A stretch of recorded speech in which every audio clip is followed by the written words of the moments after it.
Welcome, friends, to Total Health Channel.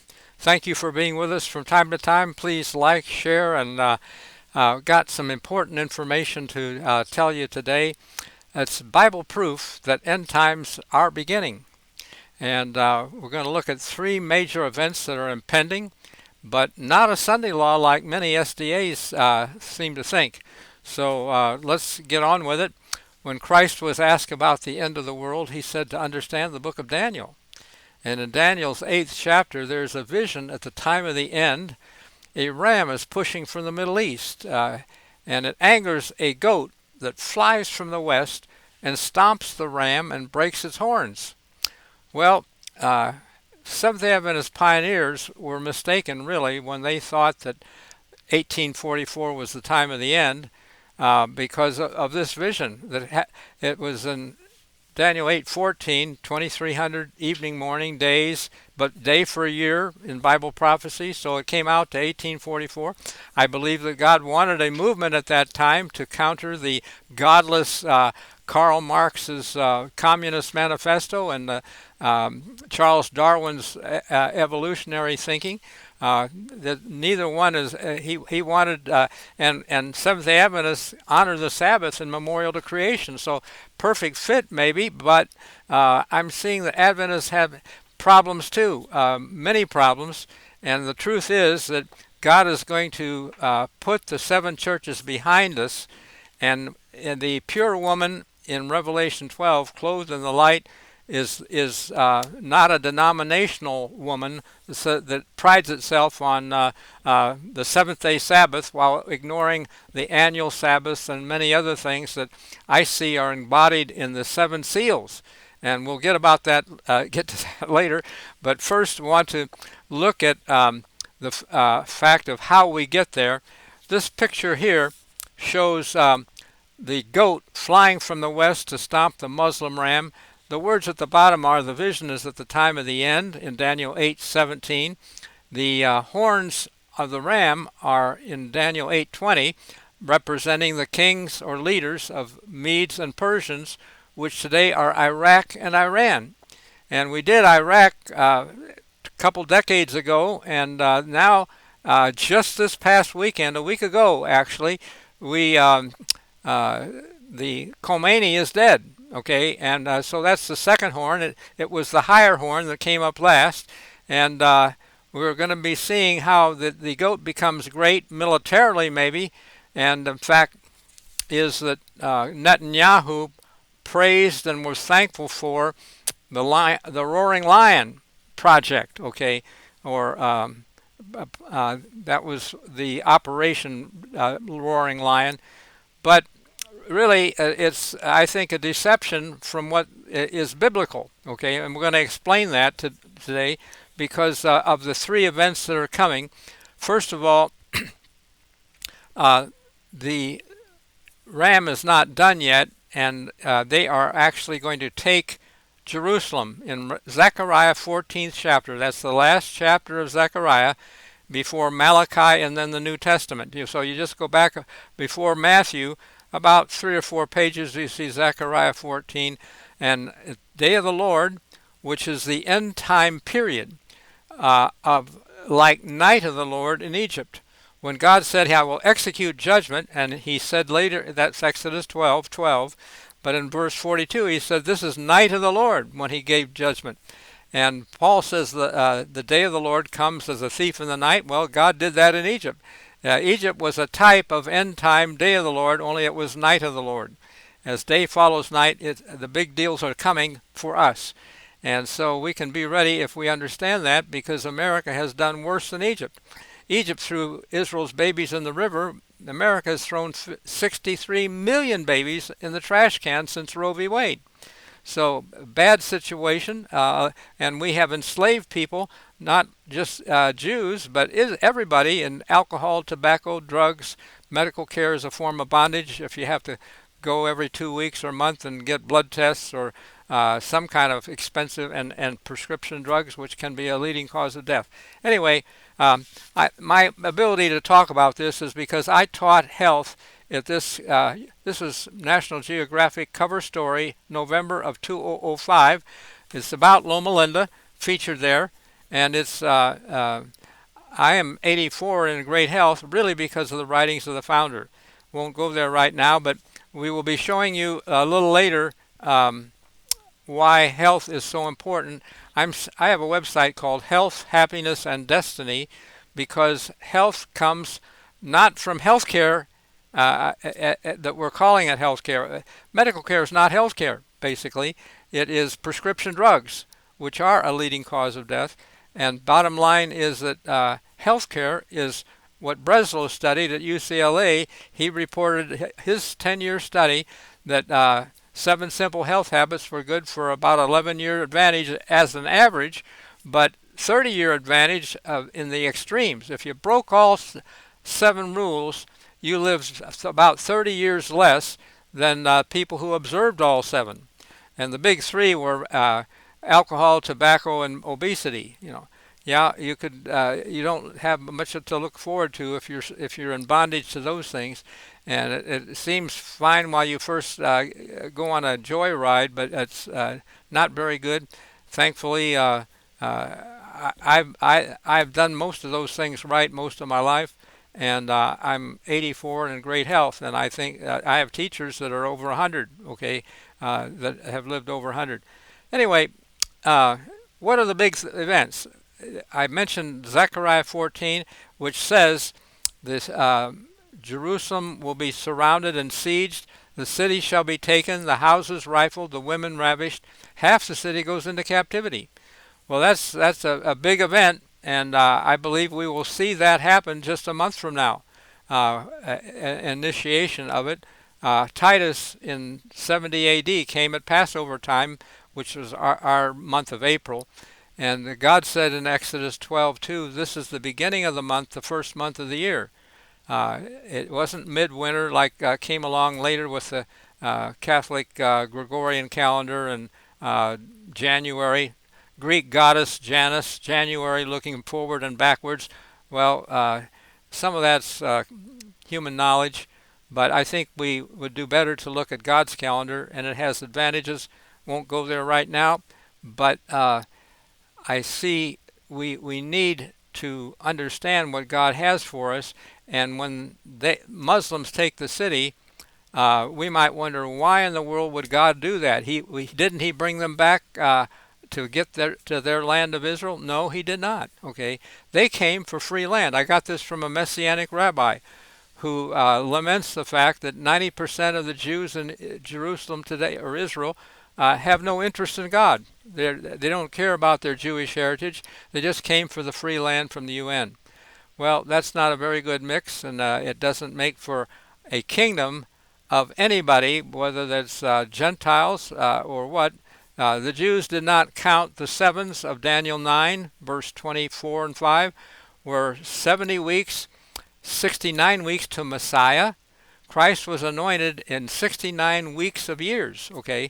From the decree of 457 BC, it pointed to 34 AD, actually 27 when he was anointed by the Holy Spirit, and but he died in the midst of the week, as it says in verse 26, and the temple was destroyed by the people of the prince that shall come. The people of the prince that shall come was Rome, and the Romans destroyed the city. Because they didn't count the sevens and recognize their Messiah and appreciate him, he could have saved them probably if they had hadn't crucified him. Anyway, a long story short, that's in the past, but we're going to get a chance to count those 77s again. I'm seeing. We'll explain it a little later in this talk. I want to explain that the next big event after a Muslim attack of Jerusalem is that the Lord is going to roar from Jerusalem. Heavens and earth will shake. Big earthquake, okay? And that's the roaring lion, really, not U.S., Israel as allies attacking Iran. When the Lord roars, heavens and earth shake is seen in Haggai 2, verse 6 and 7. But that verse really specifically is Joel 3:16. Everybody knows John 3:16. God gave his only begotten son, but very few people know Joel 3:16 about the earthquake. but it's really a call to the wedding. Okay, um, when Christ knocked in Revelation 3:6, that city Laodicea ended in an earthquake, but it really is prophetic for our time as well, because God says He brings events from what is to come has been already. God summons each event back in its turn, and we will see an earthquake that will damage the U.S. badly with the San Andreas. I think the devil is a good Bible student, and he somehow has managed to get his information, like the Outbreak movie was a foretaste of what we saw in real life with an epidemic we had a few years ago. Uh, Bad deal, and I think that the San Andreas movie is also that way, as foretaste of something that's coming in the near future. After Muslims take Jerusalem, the Lord roars from Jerusalem, heavens and earth shake, and it will destabilize the San Andreas fault that's 80 years overdue, and scientists say it can happen any time. I don't think so. I think God has appointed time for big events, not the little things that happen every day, but anyway. So there we are with two events, the Muslims attacking Jerusalem, the Lord roaring from Jerusalem with an earthquake that shakes the whole world, but that roar is also the knock for the wedding. Okay, in Luke 12, verse 36, be ready when I come and knock that you open immediately. Blessed are those servants whom the Lord finds watching. He will gird himself, make them sit down to eat, and serve them. That's what he did on the eve of Passover. And that's Passover is the type of Israelites would pray that God would pass over them in judgment. It wouldn't fall on them. They did that in Egypt. They ate the Passover lamb and left nothing till morning. And when Christ faced his time of judgment, he said, watch with me, pray. He was amazed that they couldn't stay awake even 1 hour. Well, the devil tries to get us to sleep when it's important. But there's only one night in the year that we're supposed to really watch and pray, and that's the eve of Passover. And I've discovered how we can do that by eating lamb spiritually. Not, when you eat, you stay awake, but we can do that spiritually by reading the closing scenes of Christ's life. And as you read the chapter and pray, you can stay awake. You won't fall asleep from trying to pray and forgetting what you're going to pray about. So that it works for me, and I'm sure it can work for you. So long story short, a big earthquake is coming, but it's number 3 event, also a knock for the wedding, and that's how we can be God's kingdom and bride. Okay, because when God came to Egypt, he took Israel to a covenant. He said, if you keep my covenant, you'll be a kingdom. And they said, we'll do it. So they accepted the covenant, became his kingdom. But later in Jeremiah 3:14, he says, return to me, I'm married to you. He was regarding the covenant as a marriage. And we need to take a new look at the wedding parables and realize that if we really want a covenant, we can be the bride of Christ. And that's how the wise virgins, which are 144,000 virgins in Revelation 14:4, they are the wise virgins in the wedding, versus the foolish ones that weren't prepared. So you can shrug this information off if you want, but I don't think you're going to be ready for what's coming. And I think you need to pay attention. I've written a book, The Earthquake and 7 Seals. And as a result of the earthquake calling us to the wedding, we can have the 7 seals in Revelation 6th chapter. In fact, John, in the first verse, heard thunder, and it was one of the 4 creatures by the throne. Well, in Revelation 4:7, it gives you 4 creatures by the throne, but the lion is the only one that can sound like thunder. Okay, an eagle doesn't sound like thunder, an ox doesn't sound like thunder, etc. So I'd say, hey, this is Christ, the Lion of Judah, who roars, and his words mean, come and see. Okay, that roar says, come and see in Revelation 6:1. A white horse, and behold, it's a message of 7 seals I'm seeing that help us to be prepared for a covenant. They're the basis of a covenant we can make. In Bible times, covenants were made between two parties, and one was proactive who wanted the deal, like Abram wanted a water well covenant. He dug the well, and he didn't want Abimelech's men coming with their flocks and herds and taking their water. So he said, I'm giving you 7 ewe lambs, okay?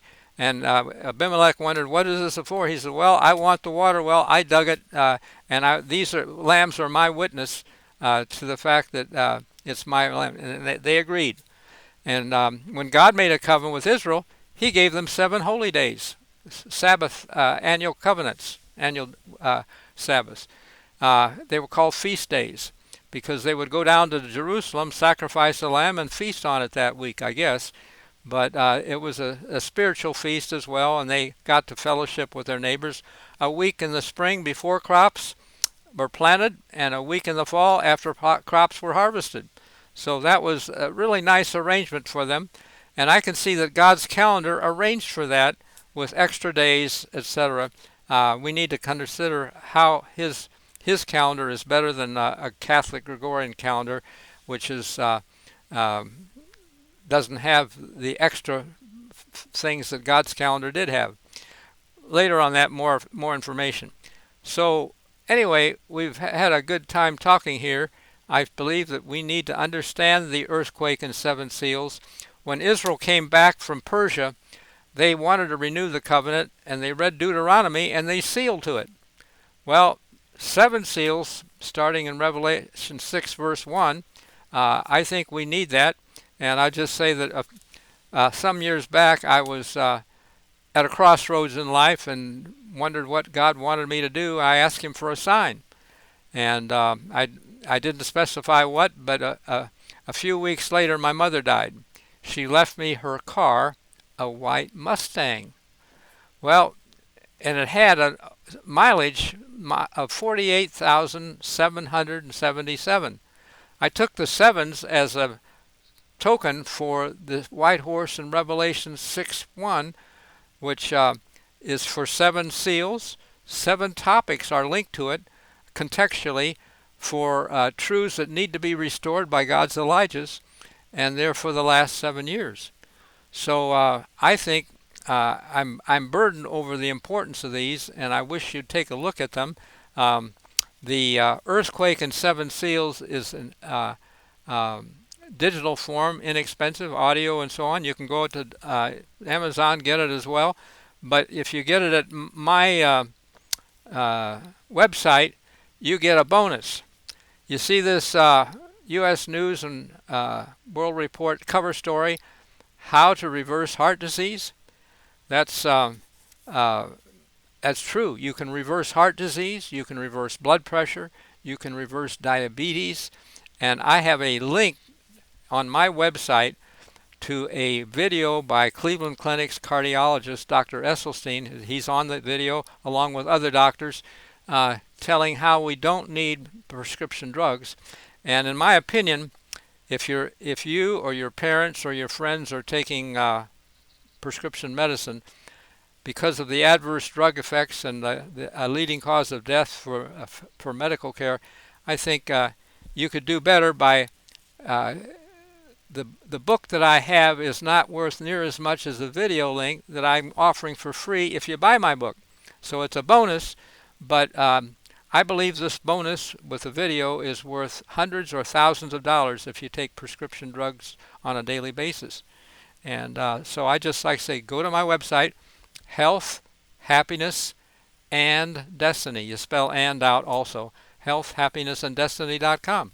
And I guarantee you'll get far more than your money's worth if you'll take a look at both the book.